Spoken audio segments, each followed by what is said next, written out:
Je vous le disais en titre, les 450 navires mis à l'arrêt pendant un mois dans le golfe de Gascogne ont repris la mer dès cette nuit. Difficile pour l'heure de mesurer les effets sur la préservation des dauphins. Alix Fourcade s'est rendu à Arcachon ce matin pour TV7. Ce mercredi matin, les quais du port de pêche d'Arcachon étaient quasi déserts. Une bonne nouvelle pour son directeur, Olivier Châtaignat. On était inquiets pour Arcachon parce que les conditions météo sont pas très bonnes. Et finalement, la fenêtre de tir était bonne et ils ont pu sortir. J'ai eu l'agréable surprise de voir ce matin les quais vides.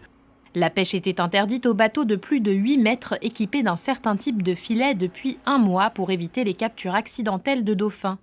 À Arcachon, 15 bateaux sur les 20 étaient bloqués à quai. Ça fait plaisir pour nous et puis surtout pour tous les employés parce qu'effectivement, retrouver une activité normale, c'est important. On a eu quand même un gros manque à gagner pendant un mois. Olivier Châtaignat estime que les pêcheurs du port d'Arcachon ont perdu près d'1 million d'euros de chiffre d'affaires. L'État a annoncé qu'il allait compenser ces pertes jusqu'à 85%. Cette interdiction exceptionnelle marque un tournant dans la pratique de la pêche pour la députée Sophie Panonacle, même s'il est encore trop tôt pour voir les premiers résultats sur la préservation des cétacés.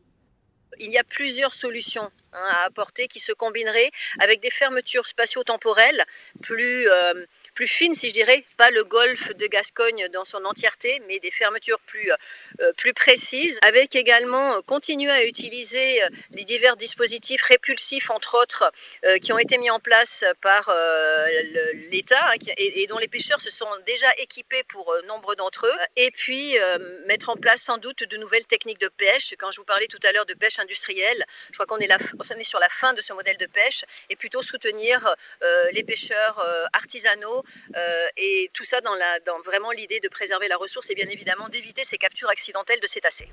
Entre décembre et avril 2022, l'Observatoire Pélagis a recensé 1380 échouages de petits cétacés sur le littoral atlantique.